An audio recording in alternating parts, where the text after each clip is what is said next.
ಕಾಂಗ್ರೆಸ್ ನಾಯಕರ ವಿರುದ್ಧ ಇಕ್ಬಾಲ್ ಅನ್ಸಾರಿ ಅಸಮಾಧಾನವನ್ನು ವ್ಯಕ್ತಪಡಿಸುತ್ತಲೇ ಬಂದಿದ್ದಾರೆ. ಮತ್ತೆ ಈಗ ಅಸಮಾಧಾನವನ್ನು ಹೊರಹಾಕಿದ್ದಾರೆ ಮಾಜಿ ಸಚಿವ ಇಕ್ಬಾಲ್ ಅನ್ಸಾರಿ.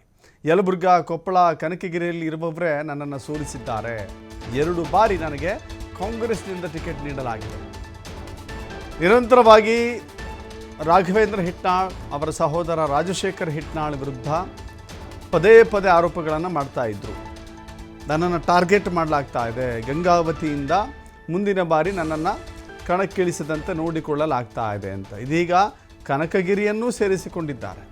ಕನಕಗಿರಿಯ ಶಾಸಕ ಶಿವರಾಜ್ ತಂಗಡಿಗೆ ಅವರನ್ನು ಕೂಡ ಸೇರಿಸಿಕೊಂಡಿದ್ದಾರೆ. ಯಲಬುರ್ಗಾದ ಬಸವರಾಜ ರಾಯರೆಡ್ಡಿ ಅವರನ್ನೂ ಸೇರಿಸಿಕೊಂಡಿದ್ದಾರೆ. ಅಲ್ಲಿಗೆ ಬಸವರಾಜ ರಾಯರೆಡ್ಡಿ, ರಾಘವೇಂದ್ರ ಹಿಟ್ನಾಳ್, ಶಿವರಾಜ್ ತಂಗಡಿಗೆ ಇವರೆಲ್ಲ ಸೇರಿ ನನ್ನನ್ನು ಸೋಲಿಸಿದ್ದಾರೆ. 2 ಬಾರಿ ಕಾಂಗ್ರೆಸ್ನವರು ಟಿಕೆಟ್ ಕೊಟ್ಟಿದ್ದರು. ಸೋಲಿಕ್ಕೆ ಕಾರಣ ಕಾಂಗ್ರೆಸ್ ನಾಯಕರೇ. ಸೆಕೆಂಡ್ ಸಾಕು, ಆದರೆ ಮತ ಹಾಕಬೇಡಿ ಅಂತ ಒಂದೇ ಒಂದು ಮುಸ್ಲಿಮ್ಗೆ ಹೇಳಿಲ್ಲ. JDS BJPಗೆ ಹೋಗ್ತೀನಿ ಅಂತ ಸುಳ್ಳು ಸುದ್ದಿ ಹಬ್ಬಿಸಿದ್ದಾರೆ. ನಾನು ಹೇಳಿರೋದನ್ನು ತಂದು ತೋರಿಸಲಿ ಅಂತ ಅನ್ಸಾರಿ ಆಕ್ರೋಶವನ್ನು ವ್ಯಕ್ತಪಡಿಸಿದ್ದಾರೆ.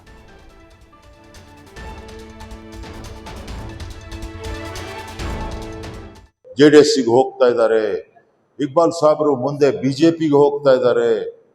ಏನ್ ಬೇಕಾದ್ರೂ ಜನ ಎಬ್ಬಿಸ್ತಾರೆ. ಆದರೆ ಜನ ಗಾಳಿ ಸುದ್ದಿ ಮನೆಗೆ ತಗೊಂಡು ಹೋದ್ರೆ ಅವನಷ್ಟು ಹುಚ್ಚ ಯಾರಿಲ್ಲ. ಗಾಳಿ ಸುದ್ದಿ ಮಾತ್ರ ತಗೋಬಾರ್ದು. ಸತ್ಯತೆ ಏನಿದೆ ಅದನ್ನು ತಿಳ್ಕೊಳ್ಳಿಕ್ಕೆ ಪ್ರಯತ್ನ ಮಾಡಬೇಕು. ನಾನು ಕಾಂಗ್ರೆಸ್ನಲ್ಲಿ ಇದ್ದೀನಿ.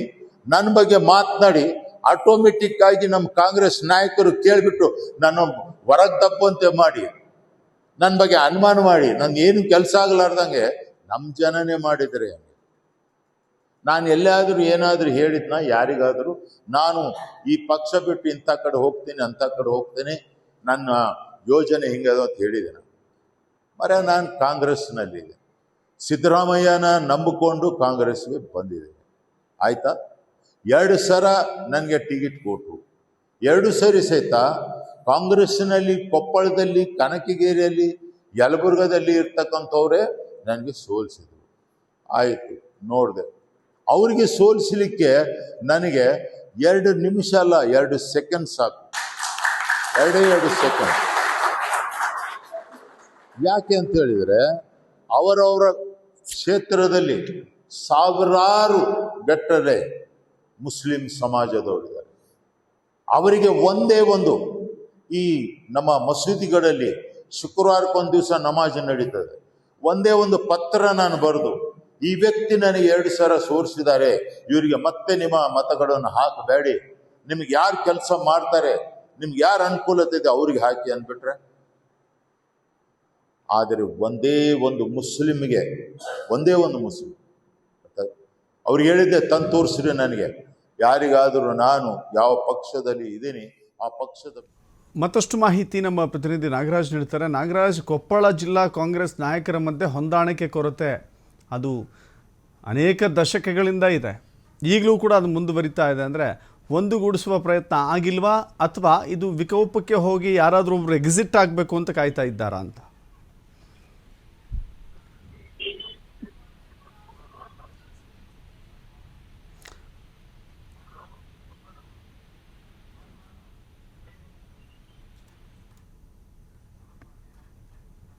ಕಾಂಗ್ರೆಸ್ ನಾಯಕರು ಕೇಳಿಬಿಟ್ಟು ನಾನು ಹೊರಗೆ ತಪ್ಪುವಂತೆ ಮಾಡಿ, ನನ್ನ ಬಗ್ಗೆ ಅನುಮಾನ ಮಾಡಿ, ನನ್ಗೆ ಏನು ಕೆಲಸ ಆಗಲಾರ್ದಂಗೆ ನಮ್ಮ ಜನನೇ ಮಾಡಿದರೆ. ನಾನು ಎಲ್ಲಾದರೂ ಏನಾದರೂ ಹೇಳಿದ್ನ ಯಾರಿಗಾದರೂ, ನಾನು ಈ ಪಕ್ಷ ಬಿಟ್ಟು ಇಂಥ ಕಡೆ ಹೋಗ್ತೀನಿ, ಅಂಥ ಕಡೆ ಹೋಗ್ತೀನಿ, ನನ್ನ ಯೋಜನೆ ಹಿಂಗದು ಅಂತ ಹೇಳಿದ್ದೇನೆ. ನಾಗರಾಜ್ ಮತ್ತೆ ಸಂಪರ್ಕಕ್ಕೆ ಬಂದಿದ್ದಾರೆ. ನಾಗರಾಜ್, ಈಗ ಕೊಪ್ಪಳ ಜಿಲ್ಲಾ ಕಾಂಗ್ರೆಸ್ನಲ್ಲಿ ಎಲ್ಲವೂ ಸರಿ ಇಲ್ಲ ಅಂತ ಪದೇ ಪದೇ ಸಾಬೀತಾಗ್ತಾ ಬಂದಿದೆ. ಯಾಕೆ ಇದನ್ನು ನೋಡ್ತಾ ಹೈಕಮಾಂಡ್ನವರು ಸುಮ್ಮನೆ ಕೂತ್ಕೊಂಡಿದ್ದಾರೆ, ಅಥವಾ ಕಾಂಗ್ರೆಸ್ ರಾಜ್ಯ ನಾಯಕರು ಯಾಕೆ ಸುಮ್ಮನೆ ಕೂತ್ಕೊಂಡಿದ್ದಾರೆ? ಎಲ್ಲಿಯವರೆಗೂ ತಾರಕಕ್ಕೇರಬಹುದು ಇದು ಅಂತ? ದಶರಥ್ ಏನಂದ್ರೆ ಪದೇ ಏನಂದ್ರೆ ಮಾಜಿ ಸಚಿವರು ಅಂತ ಇಕ್ಬಾಲ್ ಅನ್ಸಾರಿ ಅವರು ಮುನಿಸು ಕಾಂಗ್ರೆಸ್ ನಾಯಕರ ಮೇಲೆ ಪದೇ ಹಾಕ್ತಾ ಇರುವುದು. ಇದೀಗ ಮತ್ತೆ ಸ್ವತಃ ಏನಂತಂದ್ರೆ ಕಳೆದ 2 ದಿನಗಳ ಹಿಂದೆ ನೇರವಾಗಿ ಕಾಂಗ್ರೆಸ್ ಶಾಸಕರ ವಿರುದ್ಧ, ತಮ್ಮದೇ ಪಕ್ಷದ ವಿರುದ್ಧ ಅಸಮಾಧಾನವನ್ನು ಮತ್ತು ಅದರ ಜೊತೆಗೆ ಬಹಿರಂಗವಾಗಿ ಒಂದು ದೊಡ್ಡ ಸವಾಲನ್ನು ಕೂಡ ಹಾಕಿರುವಂತದ್ದು. ಕಾರಣ ಏನಂತಂದ್ರೆ ಸತತವಾಗಿ ಎರಡು ಬಾರಿ ನಾನು ಕಾಂಗ್ರೆಸ್ ಇಂದ ಸಿದ್ದರಾಮಯ್ಯ ಅವರನ್ನ ನಾನು ಕಾಂಗ್ರೆಸ್ ಕರ್ಕೊಂಡ್ ಬಂದ್ರು, ಆದ್ರೂ ಕೂಡ ನಾನು ಕಾಂಗ್ರೆಸ್ ಇಂದ 2 ಬಾರಿ ಸೋತಿದ್ದೀನಿ.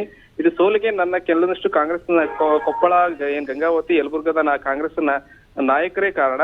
ನಾನು ಮನಸ್ಸು ಮಾಡಿದ್ರೆ ಒಂದೇ 2 ಸೆಕೆಂಡ್ ನಲ್ಲಿ ನಾನು ಮಸೀದಿಗೆ ಪತ್ರ ಬರೀಬಹುದು. ಮಸೀದಿ ಪತ್ರ ಬರೆದ್ರೆ ನನ್ನ ಸಾವಿರಾರು ಸಂಖ್ಯೆ ಮುಸ್ಲಿಂ ಸಮುದಾಯದವರು ಅವ್ರನ್ನ ಸೋಲಿಸಬಲ್ಲರು. ಆದ್ರೆ ಅಂತ ಪಕ್ಷ ವಿರೋಧ ಚಟುವಟಿಕೆ ನಾನು ಮಾಡೋದಿಲ್ಲ ಅನ್ನುವ ಮೂಲಕ ಇದೀಗ ಕಾಂಗ್ರೆಸ್ ಹೈಕಮಾಂಡ್ಗೆ, ಅದ್ರ ಜೊತೆಗೆ ಕಾಂಗ್ರೆಸ್ನ ಈ ಶಾಸಕರಿಗೆ ನೇರವಾಗಿ ಸವಾಲ್ ಹಾಕಿ ಮತ್ತು ಶಾಕ್ ಕೊಟ್ಟಿರುವಂತದ್ದು. ಕಾರಣ ಏನಂತಂದ್ರೆ 2 ಬಾರಿ ನನ್ನ ಸೋಲಿಗೆ ಸ್ವತಃ ರಾಘವೇಂದ್ರ, ಬಸವರಾಜ ರೆಡ್ಡಿ, ಶಿವರಾಜ್ ಸಂಗಡಿ ಅವರಿಗೆ ಕಾರಣ ಆಗಿದ್ದಾರೆ. ಆ ಕಾರಣಕ್ಕಾಗಿ ಅವ್ರನ್ನ ಸೋಲಿಸಬಹುದಿತ್ತು. ನಾನು ಒಂದೇ ಒಂದು ಪತ್ರ ಬರ್ತಿದ್ದ ಸೋಲಿಸಬಹುದಿತ್ತು, ಅದಂತ ಕೆಲಸ ಮಾಡಿಲ್ಲ. ಆದ್ರೂ ಕೂಡ ನನ್ನನ್ನ ತೇಜೋದೆ ಮಾಡುವಂತ ಕೆಲಸ ಮಾಡ್ತಾ ಇದ್ದಾರೆ. ಮತ್ತು ನಾನು ಬೇರೆ JDS ಪಕ್ಷ ಹೋಗ್ತೀನಿ, ಬಿಜೆಪಿ ಪಕ್ಷ ಹೋಗ್ತೀನಿ ಅಂತೇಳಿ ನಮ್ಮದೇ ಕಾಂಗ್ರೆಸ್ ನಾಯಕರು ಪರೋಕ್ಷವಾಗಿ ಮಾಡ್ತಾರೆ. ಆದ್ರೆ ನಾನು ಸಿದ್ದರಾಮಯ್ಯ ಕರ್ಕೊಂಡ್ಬಂದಿದ್ದಾರೆ, ಸಿದ್ದರಾಮಯ್ಯ ಅವರಿಗೂ ನಾನು ಯಾವುದೇ ಪಕ್ಷಕ್ಕೆ ಹೋಗೋಲ್ಲ ಎನ್ನುವ ಮೂಲಕ ಇದೀಗ ಕಾಂಗ್ರೆಸ್ ಹೈಕಮಾಂಡ್ಗೆ ಮತ್ತು ಕಾಂಗ್ರೆಸ್ ಶಾಸಕರಿಗೆ ಶಾಕ್ ಕೊಟ್ಟಿರುವಂತದ್ದು. ಒಟ್ಟಾರೆ ಈ ಇಕ್ಬಾಲ್ ಸರಿ ಅವರ ಮುನಿಸನ್ನ ಸಿದ್ದರಾಮಯ್ಯ ಅವರು ತಡೆಸಬೇಕು, ಇಲ್ಲವಾದಲ್ಲಿ ಮುಂದಿನ ದಿನಮಾನಗಳಲ್ಲಿ ದೊಡ್ಡ ಡ್ಯಾಮೇಜ್ ಆಗಲಿದೆ ಅಂತ ಹೇಳ್ಬೋದು. Darshan. Yes, thank you Nagaraj.